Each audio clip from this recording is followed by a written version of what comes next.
교재 90페이지입니다. 전도자는 권세자의 명령을 잘 지키고 왕에게 맞서지 말라고 충고합니다. 왕이 어떤 횡포를 부릴지 알 수 없고 사람이 사람을 억누르는 일은 반드시 있습니다. 또한 우리가 사는 세상은 의인이 받아야 할 상을 악인이 받기도 하고 악인이 받아야 할 벌을 의인이 받기도 합니다. 인간의 죄성과 욕망으로 인해 세상은 불합리하게 보입니다. 하지만 하나님을 경외하며 먹고 마시고 즐겁게 살라고 권면합니다. 세상이 돌아가는 것은 다 하나님이 하시는 일인데 사람이 그것을 다 이해하며 알 수는 없습니다. 오늘 전도서 8장 말씀을 읽었습니다. 전도서가 여러분 다 보시면 12장까지 있습니다. 딱 절반이 6장이죠. 그 전도서는 1장부터 6장, 7장부터 12장으로 나눌 수 있습니다. 어제 우리가 읽었던 7장부터는 자주 나오는 표현이 있는데 이 표현을 기억할 필요가 있습니다. 이런 표현입니다. 한번 따라해 보실까요? 지혜자, 우매자. 지혜자는 하나님을 마음 중심에 품고 살아가는 사람이 지혜자. 그러니까 솔로몬은 이런 지혜자가 되라 하는 말씀이고, 하나님을 마음의 중심에 품지 않고 내 뜻대로 살아가는 사람은 우매자입니다. 그래서 7장부터는 지혜자와 우매자에 대한 이야기가 많이 나옵니다. 예를 들어서 7장의 4절, 어제 정 목사님이 설교하실 때 말씀하셨지만 지혜자의 마음은 초상집에 있고 우매자의 마음은 혼인집에 있다. 5절에도 지혜로운 사람은 이렇게 하고 6절에 우매한 사람은 이렇게 한다. 쭉 이런 표현이 나옵니다. 그래서 전도서 7장 이하를 읽을 때는 내가 쭉 읽으면서 내가 지금 지혜자의 길에 있는가 우매자의 길에 있는가, 그걸 스스로 돌아보면서 읽으면 내 위치를 정확하게 알 수 있고 하나님 앞에서 기도 제목이 생기는 것이죠. 자, 그러면 지혜자는 어떤 사람인가? 오늘 8장 1절부터 나옵니다. 자, 1절 말씀 함께 읽습니다. 시작. 누가 지혜자와 같으며 누가 사물의 이치를 아는 자이냐? 사람의 지혜는 그의 얼굴에 광채가 나게 하나니 그의 얼굴에 사나운 것이 변하느니라. 아멘. 그리고 첫 번째 기도 제목은 지혜자로 살게 하소서 하는 것입니다.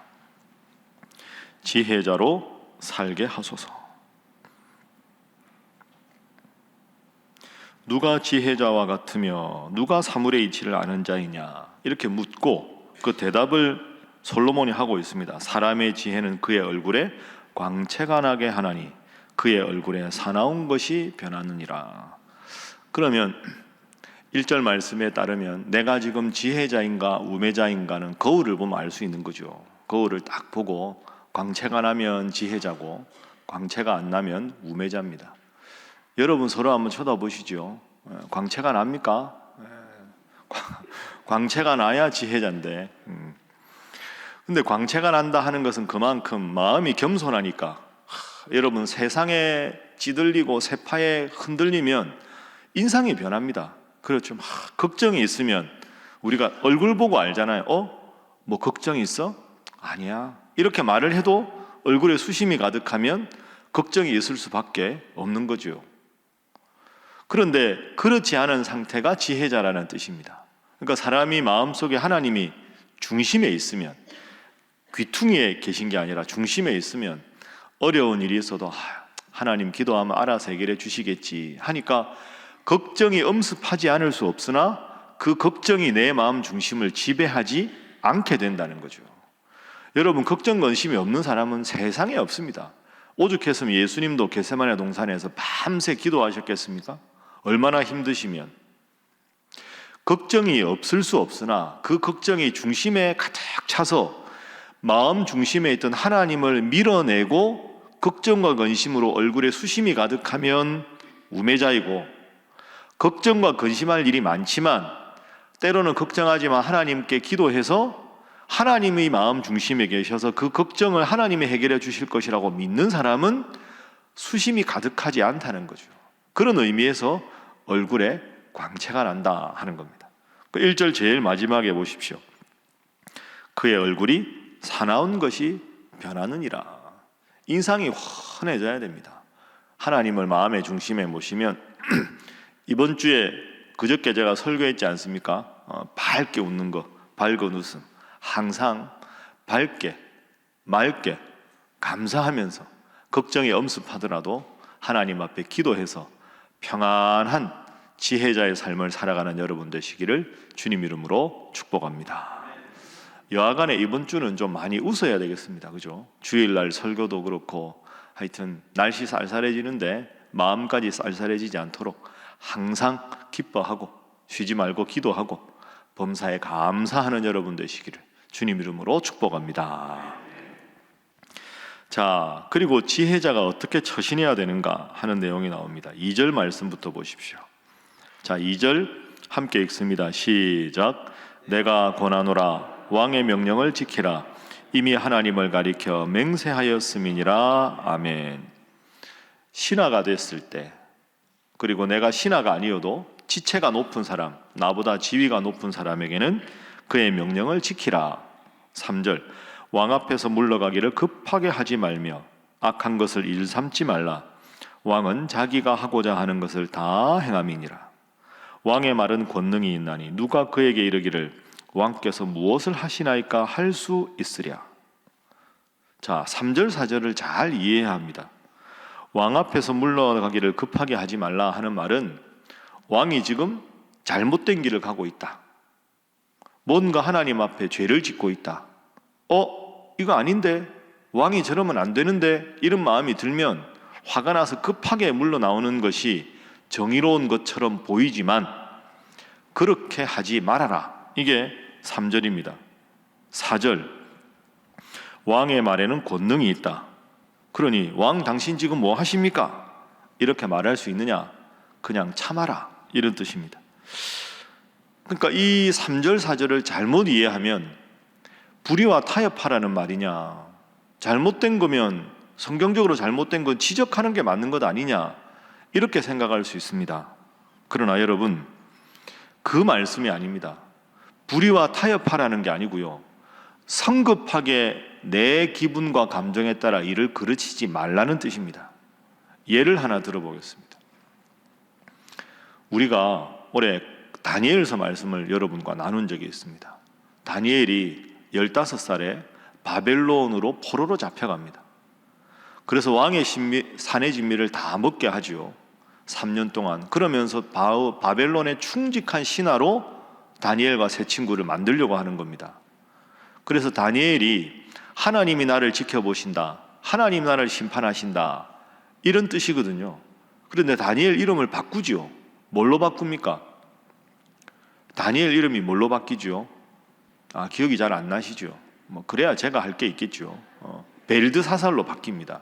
벨드사살의 벨은 바벨론이 섬기는 신입니다. 그러니까 벨드사살이라는 이름은 벨이여 나를 보호하소서, 이런 뜻입니다. 다니엘은 하나님이 나를 지켜보시고 심판하신다는데 자기 의지와 관계없이 바벨론 왕의 포로로 잡혀가서 왕궁에서 벨이여 나를 보호하소서 하는 이름으로 바꿉니다. 그때 당시 다니엘 나이가 15살입니다. 여러분, 다니엘이 화가 났겠지요. 아직까지 15살이면 성숙한 사람이 아니잖아요. 이름이 바뀌었어요. 그때 만약에 다니엘이 자결을 하거나 자기를 감독하는 사람의 눈을 피해서 도망쳐 나왔으면 다니엘이 어떻게 됐을까요? 그냥 신앙 좋았는데 꿈도 펼쳐보지 못하고 그냥 어린 나이에 죽었던 한 청년으로만 기억될 겁니다. 다니엘이 그걸 참습니다. 벨드사살로 이름이 바뀌었는데. 그리고 어떻게 되지요? 아주 하나님 잘 믿는 모습을 보입니다. 그래서 다니엘이 느부갓네살 왕의 꿈도 해석을 하고 그로부터 70년 정도 동안 제일 높은 지위에 있게 됩니다. 그러면서 그 천하를 호령하는 느부갓네살 왕이 아무도 그 꿈을 해석하지 못할 때 다니엘이 그 꿈도 이야기하고 해석까지 하죠. 그 다니엘에게 느부갓네살 왕이 뭐라고 합니까? 너와 함께 하시는 하나님을 내가 찬양한다, 이렇게 말합니다. 자, 여러분, 결과적으로 생각해 보십시오. 다니엘이 벨드사살이라고 이름이 바뀌었을 때 내 이름이 바뀌었다, 하나님께서 기뻐하지 않으신다, 그러고 탈출했으면 영향이 미미했을 겁니다. 다니엘은 참았습니다. 그리고는 그 마음의 정체성은 잃지 않았습니다. 이 다니엘서가 12장까지 있는데요, 벨드사살이라고 이름이 바뀌었는데 다니엘을 벨드사살이라고 소개하는 건 8번밖에 없고요, 다니엘이라는 이름이 70번 이상 나옵니다. 그리고 다니엘이 스스로를 부를 때는 늘 나 다니엘은 이렇게 부릅니다. 그러니까 다른 사람들이 어떻게 부르는 간에 나는 다니엘이다. 그러니까 하나님이 다니엘을 높은 지위에 높이셔서 다니엘을 통해서 이방 왕이 하나님을 찬양하게 만듭니다. 여러분, 그래서 이게 아주 위대한 지혜입니다. 내 마음에 조금 누가 안 든다고 해서 그 자리에서 막 공격을 하고 비난을 하고, 그게 아주 멋져 보이지만 때로는 그게 아닙니다. 타협하라는 게 아니고요, 하나님께서 하나님의 때를 준비하실 때까지 기다리는 것도 지혜입니다. 급히 먹는 밥이 체하는 법이지요. 왕이 지금 잘못하고 있습니다. 급히 물러나지 말고 왕은 왜 저럴까? 왕은 왜 어디서부터 잘못되었을까를 깊이 살펴보고, 신하라면 왕에게 더 옳은 길을 계속 제시해서 저 신하라면 내가 믿을 만하다, 그런 마음을 먼저 얻고, 그래서 왕이 자신의 가장 중요한 일을 판단할 때 그대는 어떻게 생각하느냐 했을 때 정의로운 일을 해서 더 큰 불의를 막을 수 있다면 참는 게 지혜로운 거죠. 여러분, 이게 참 중요합니다. 우리는 조급합니다. 하나님의 때를 기다리지 못해서 때로는 더 위대한 하나님의 계획을 나의 작은 신앙의 힘으로 망쳐버릴 때가 있습니다. 다 아시죠? 인생이 한 번에 해결되는 일이 잘 없습니다. 조금 양보하고 좀 더 양보하고 다시 한번 이야기하고 그러면서 조금씩 허물어져 가는 거죠. 그래서 두 번째 기도 제목은 늘 지혜롭게 하나님 뜻 따라 처신하게 하소서 하는 것입니다. 늘 지혜롭게 하나님의 뜻에 따라 처신하게 하소서. 하나님, 지금이 그때입니까? 좀 더 참아야 합니까? 하나님, 저에게 알려주십시오. 그러니까 하나님께서 분명한 뜻을 주시지도 않았는데 내 마음만 급한 것, 그게 지혜로운 것이 아니다. 여러분, 이게 천하를 호령했던 솔로몬 왕의 지혜입니다. 잘 살피셔야 합니다. 거듭 말씀드립니다. 타협과 지혜로운 처신은 다르다. 이 점을 꼭 기억하셔야 합니다. 자, 마지막 세 번째 교훈을 한번 살펴보겠습니다. 우리가 또 살아가다가 참 힘들 때가 있죠. 자, 11절 12절. 자, 11절 12절 함께 읽습니다. 시작. 악한 일에 관한 징벌이 속히 실행되지 아니하므로 인생들이 악을 행하는데 마음이 담대하도다. 죄인은 100번이나 악을 행하고도 장수하거니와 또한 내가 아노니 하나님을 경외하여 그를 경외하는 자들은 잘 될 것이요. 아멘. 우리가 때로 살다가 힘들 때가 11절, 악한 일에 대한 징벌이 속히 실행되지 않을 때, 악한 사람이 잘 될 때, 아니 나는 하나님 믿는데 이렇게 잘 안 되고 저 사람은 저렇게 뻔뻔하게 악한 일을 하는데 왜 하나님 두고 보시나, 그런 게 자꾸 보이면 마음이 힘들어지죠. 12절, 죄인은 100번이나 악을 행하고도 장수하는데, 죄인은 100번이나 악을 행하고도 장수하는데, 그럼 나는 뭐냐? 그런데 12절 뒤에 보십시오. 하나님을 경외하여 그를 경외하는 자들은 어떻게 된다? 잘 될 것이다. 기다려보라는 거죠. 내 시점을 딱 정해놓고 왜 이래 하나님이, 이게 아니라 기다려보라. 하나님의 때를 기다리라. 그래서 마지막 절 17절, 또 내가 하나님의 모든 행사를 살펴보니 해 아래에서 행해지는 일을 사람이 능히 알아낼 수 없도다. 하나님의 깊은 뜻을 우리는 알아낼 수 없다. 사람이 아무리 애써 알아보려고 할지라도 능히 알지 못하나니 비록 지혜자가 아노라 할지라도 능히 알아내지 못하리라. 그러니까 하나님의 깊은 경륜은 누구도 깨닫지 못한다. 마지막 세 번째 기도 제목입니다. 악인의 잘됨 앞에서도 흔들리지 않게 하소서 하는 것입니다. 악인이 잘 되는 것을 보면서도 흔들리지 않고, 하나님 뭐 하십니까?